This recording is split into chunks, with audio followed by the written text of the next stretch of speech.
Picture this: you're floating in the pristine waters of Glacier Bay National Park, surrounded by towering ice forms that have existed for millennia. The science is profound, broken only by the gentle lapping of water against ancient ice.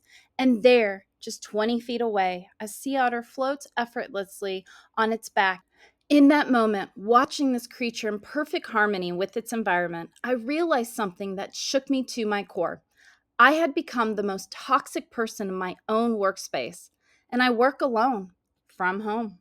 Let me back up. My life looked perfect on paper. Everything I hoped for. It was challenging, meaningful, the freedom to quit, to define my life on my own terms. And instead, I found myself trapped in what I could only describe as same thing, different day syndrome. But there I was in Glacier Bay, watching these sea otters, and something clicked. They've mastered something I completely lost: presence within routine. The sea otter doesn't see the same thing different day as a prison. It sees it as paradise. The routine isn't the enemy. My relationship with the routine was.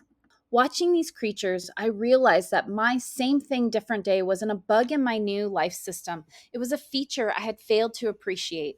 Back home, I began what I called my toxicity detox. If I was going to be my only coworker, I needed to become the kind of colleague I'd actually want to work with. I started treating myself with the same courtesy I'd show a respected teammate. Good morning check ins, celebrating small wins, taking actual lunch breaks instead of eating at my desk, setting boundaries between work time and personal time, even within the same four walls. I created rituals that broke up the monotony, not by changing the work, but by changing how I move through it.